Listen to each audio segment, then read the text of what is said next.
Assalamualaikum warahmatullahi wabarakatuh. Bismillahirrahmanirrahim. Hamdan wa syukran lillah, ya rabbal alamin.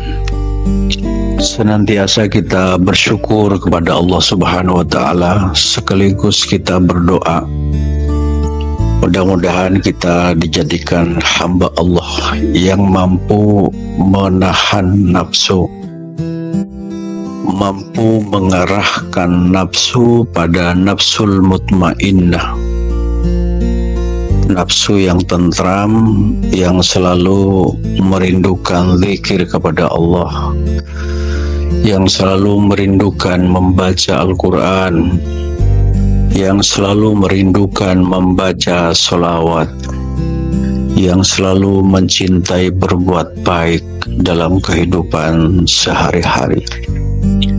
Setiap manusia Allah telah membekali nafsu, sekaligus punya cita-cita atau keinginan. Ada seorang punya nafsu ingin menjadi seorang hamba Allah, cerdas, pinter, terampil, berakhlakul karimah, baik. Ada orang pula berkeinginan menjadi orang yang kaya, bagus. Ingin menjadi orang yang kaya, oke, tidak apa-apa. Asal kekayaan itu didapat dengan cara yang halal.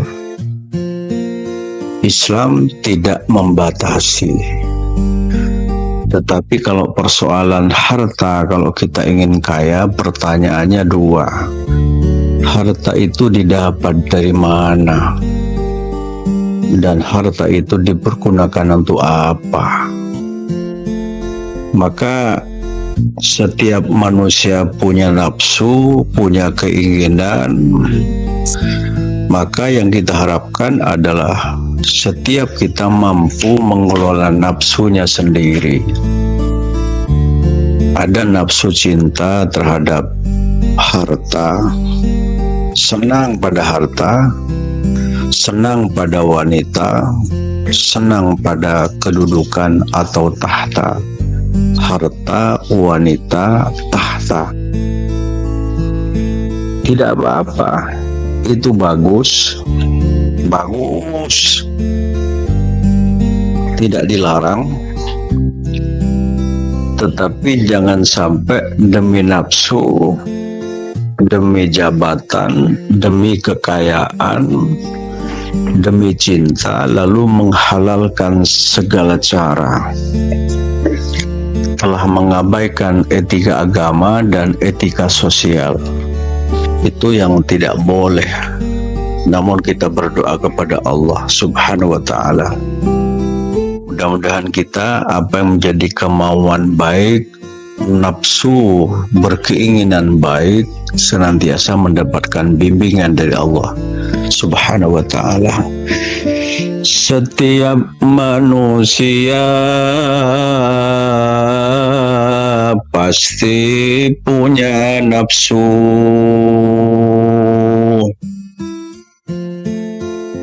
Setiap punya nafsu, itulah manusia. Pasti manusia punya keinginan. Ingin kaya, tapi jangan pelihara tuyul. Ingin kaya, ya tentu kerja keras. Jangan menghalalkan segala cara. Punya jabatan, ingin punya jabatan, ikhtiar yang terbaik, juga tidak menghalalkan segala cara. Tetap menggunakan etika yang islami, menjunjung tinggi nilai-nilai kejujuran dan amanah dalam kehidupan kita masing-masing. Allah Subhanahu wa ta'ala telah memberikan beberapa dasar yang disebutkan di dalam Al-Quran. Dan yang pertama, nafsu amarah, jiwa yang tersesat. Wa ma ubarri'u nafsi innan nafsal ammaratun bisu'i illa ma rahima rabbi inna rabbi laghafurur rahim. Wa ma ubarri'u nafsi innan nafsah la ammaratun bisu'i illa ma rahima rabbi inna rabbi ghafurur rahim. Wa ma ubarri'u nafsi innan nafsa la ammaratun bisu'i illa ma rahima rabbi inna rabbi ghafurur rahim. Ayat tersebut secara singkat menerangkan bahwa manusia itu ada nafsu amarah. Nafsu amarah itu di mana nafsu seseorang ia selalu mendorong pada kejahatan. Ia selalu ingin berbuat jahat. Ia selalu manusia ingin berbuat bebas. Ia selalu ingin berbuat maksiat. Apa yang menjadi kemauannya sudah tidak lagi berpikir baik, tapi dia berbuat jahat pun. Itulah kesuburan pada jiwa seseorang. Maka inilah yang harus kita kendalikan, nafsu amarah. Dan itu pasti harus dirasakan ya. Yang tahu kita masing-masing. Ada perasaan, ada keinginan berbuat jahat. Oh, ini berarti nafsu amarah yang mendorong, yang suatu saat akan menyesatkan, yang mendorong manusia akan terjerumus pada perbuatan maksiat, perbuatan dosa. Inilah salah satu nafsu yang sangat berbahaya, nafsu yang sangat mencelakakan, membuat manusia suatu saat akan menderita.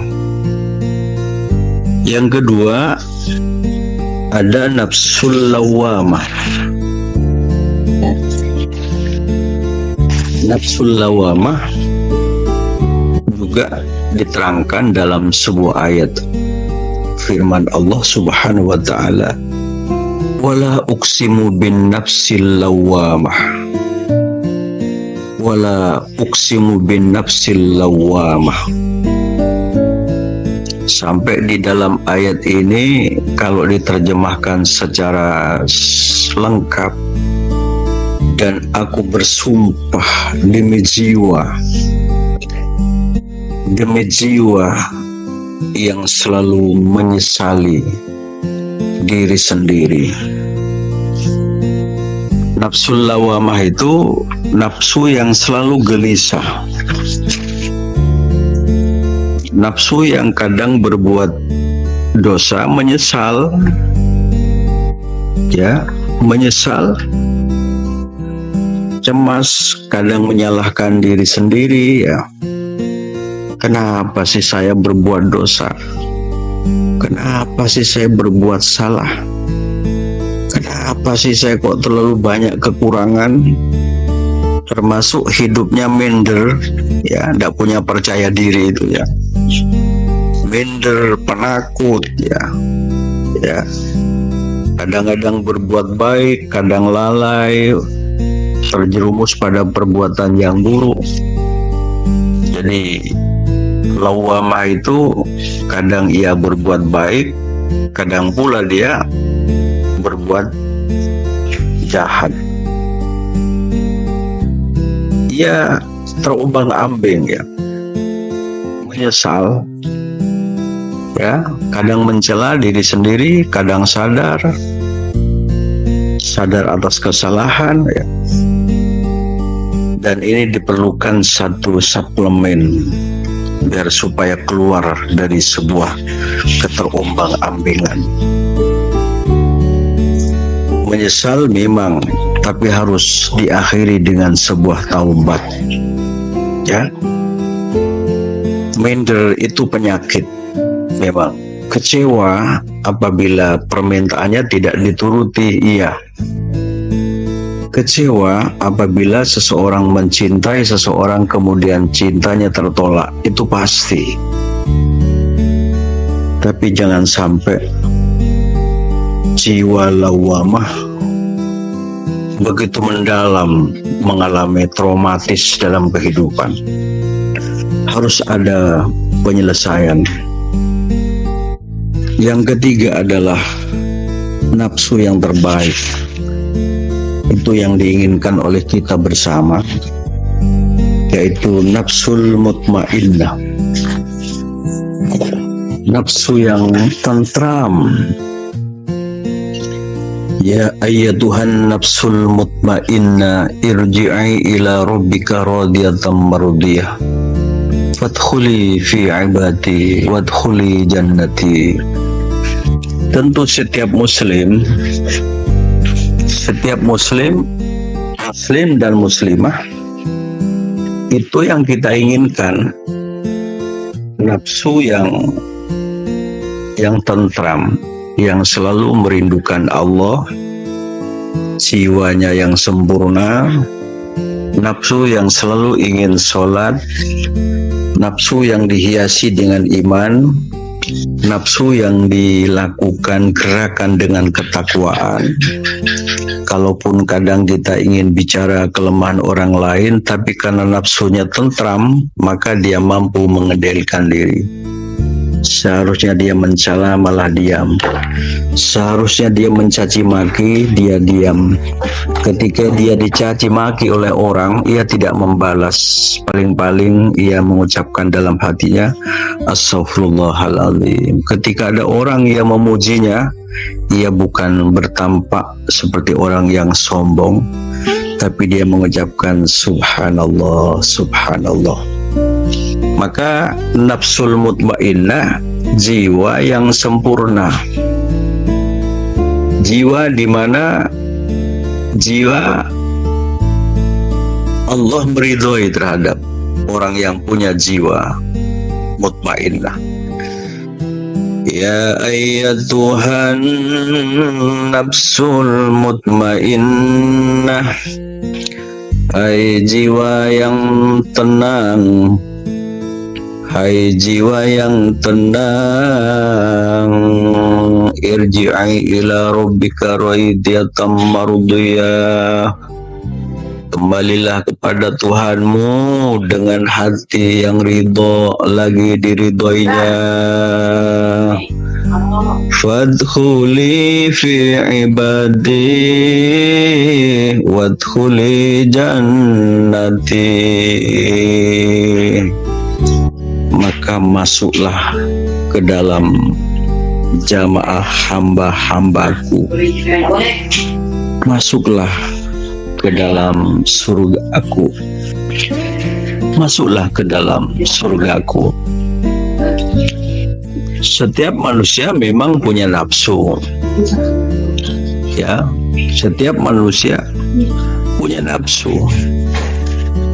Orang yang beragama pasti harapan kita bersama berdoa kepada Allah agar mampu menahan nafsu kita sendiri, mampu mengatur nafsu kita sendiri dengan ilmu pengetahuan. Kita sama dengan kalau kulit kita gatal, pasti tangan secara spontan. Kalau tangan yang kiri gatal, maka tangan yang kanan akan menggosok. Kalau tangan yang kiri yang gatal, tangan kanan yang menggosok. Kalau tangan yang kanan yang gatal, maka tangan kiri yang akan menggosoknya. Secara spontanitas, tanpa harus diperintahkan oleh lisan, sadar, gatal, saling saling membantu sesama anggota badan. Jika itulah pikiran kita sehat dan jiwa kita sehat, mudah-mudahan diberi kesehatan oleh Allah Subhanahu wa Ta'ala. Kemudian saudara-saudara, karena setiap kita manusia punya nafsu, maka bagaimana nafsu ini bisa kita kendalikan? Nafsu kita kendalikan. Nafsu jahat pasti, tapi kejahatan harus kita kendalikan. Kita kendalikan. Sekali waktu namanya manusia macam kita, ada nafsu lawamah. Tergelincir itu pasti, tapi jangan tergelincir pada sebuah jalan yang jahat, kesalahan yang membuat kita menderita, baru menyesal begitu mendalam, harus diakhiri dengan taubat, dengan penuh penyesalan. Ketika kita minder, bertanya kenapa kita minder, ini apa sih yang menjadi persoalan, maka orang minder boleh jadi karena tidak siap secara mental dan tidak siap secara keilmuan. Berarti harus melatih diri, berarti harus menambah ilmu pengetahuan, mencari pengalaman yang terbaik. Jangan sampai kita menjadi hamba Allah yang selalu diambang-ambingkan, ya. Harus menjadikan kita menjadi hamba Allah, berusaha bersama-sama menjadikan nafsu kita mutmainnah sebagaimana dibimbing oleh Allah Subhanahu wa Ta'ala. Semoga nafsul mutmainnah itulah nafsu kita yang terbanyak, yang menghiasi kehidupan kita. Nafsul mutmainnah semoga yang terbanyak dalam jiwa kita, mewarnai pola pemikiran, mewarnai pola hati kita, dan sampai pada perilaku kita. Semoga kita mendapatkan kekuatan bimbingan dari Allah Subhanahu wa Ta'ala.